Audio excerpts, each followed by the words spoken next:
Good morning, team. Come on in and have a seat. We'd like to give you an overview of a new weekly meeting called the On-Time 5-Minute Stand-Up Meeting. Now, the purpose of this meeting is to discuss residents at nutritional risk and decide how we, as a team, work together to improve meal intake and prevent weight loss and ultimately prevent development of pressure ulcers. For this meeting, we'll be using the nutritional report that summarizes and trends nutrition information such as residents' eating patterns over 4 weeks. CNAs, you spend a great deal of time with the residents and know them very well. Their eating patterns, their likes, dislikes, and how they're feeling in general.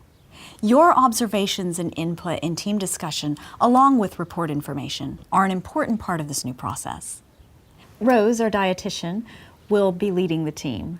As CNAs, you will attend the meetings and participate in team discussions. Rose? Okay, I'll get right to the process. I'll bring the nutrition report to each meeting and highlight residents to discuss as a team. Using the report at the stand-up meeting will focus our discussion and give you an opportunity to share dietary information you feel I should know about. Don't we already talk about our residents' eating habits when we see you on the floor every day? Yes, but instead of meeting one-on-one, we can discuss residents at nutritional risk as a team each week and brainstorm ways to improve resident meal intake or resident weight loss. So the nutrition report summarizes our computer notes about meals and can show us if a resident is eating less each week? That's right, Lucy. That's why your charting is so important. Sometimes looking at trended information over time helps us notice subtle changes in eating habits that we may not pick up on from day to day. It gives us the bigger picture. Of course, you don't have to wait for our weekly meeting if you have immediate concerns about your residents' eating. We often tell you that CNAs are important team members, but now you can see in action how everyone benefits from your daily documentation and insights you provide about your residents. Let's look at the nutritional report for your nursing unit.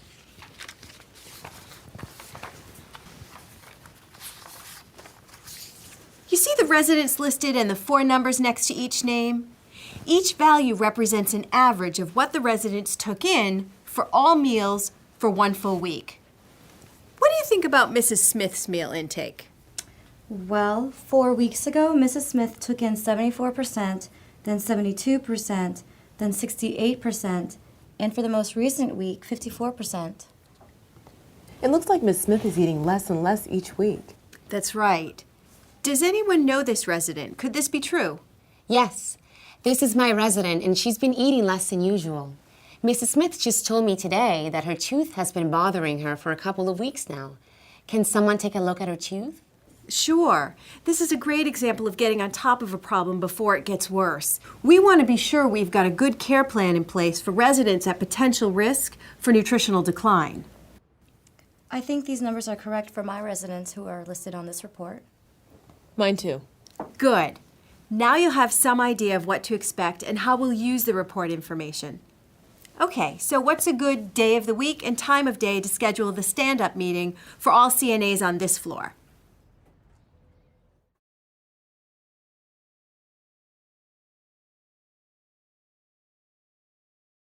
Okay, team. Gail and I have identified 2 residents on the nutrition report to review with you. Who's caring for Mrs. Jones? The report information shows that her meal intake has steadily declined for the past 4 weeks. I am. She hasn't been eating her lunch, and the evening CNA told me she's been refusing some of her dinners, too. Mrs. Jones likes to eat breakfast foods. I think she might eat more if she could have breakfast foods like cereal and eggs for lunch, too.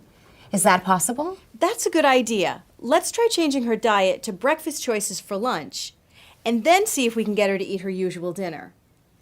Can you give me an update on her progress on Thursday? Sure. I'll inform the evening CNA about the menu change, and I'll get back to you Thursday about Mrs. Jones' meal intake. Good. Now let's talk about Mr. Walker. He eats about 55% on average each week, which is usual for him, but as of last week, he has lost 2.2 pounds. I'm taking care of Mr. Walker. He doesn't eat much for lunch and sometimes only 25% of breakfast. I think he might have trouble chewing, but I'm not sure. Interesting. I know he was given pain medicine yesterday for a headache. I'll talk with his nurse. We may need to get a dental consult. I can change his diet to pureed and see if that helps. Priscilla, can you get him to take an afternoon snack? I'll try. He sleeps a lot in the afternoon.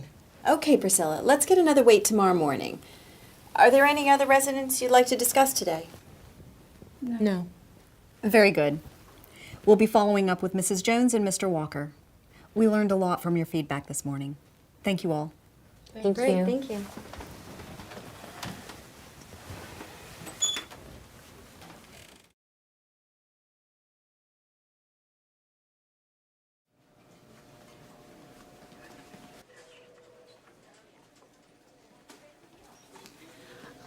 Hi, Rose. You asked me to give you an update on Mrs. Jones today. She's been eating better since getting breakfast foods for lunch, too, and she seems really happy. The evening CNA said she's taking more of her dinner tray, too. Lucy, that's terrific. You were right about the breakfast food. She didn't realize she had a choice and is excited about the change to her menu. Thank you for bringing it to my attention before it turned into a serious problem.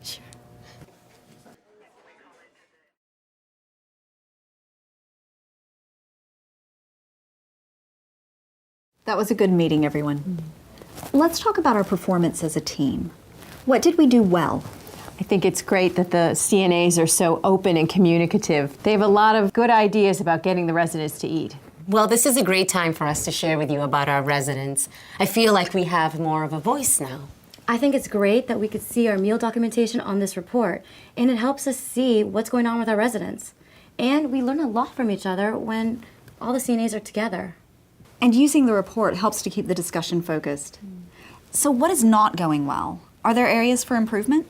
The schedule. The directors of rehab and social services would like to attend, but Tuesdays conflict with other meetings. It would be great to have the other disciplines attend. So what do you think about switching to care plan meeting days when everyone will already be on the unit? Will meeting 20 minutes prior to care plan meetings work for each nursing unit? I think so. Great. Let's make the change and plan to meet Thursdays at 9:45 a.m. then. Before we leave, I would like to thank Lucy for following up with me last week. She monitored Mrs. Jones after her menu change and got back to me with detailed feedback as requested. That's a great example of following the plan of care and communicating back to the dietitian. Good teamwork. We'll see you next week. Great. Thank you.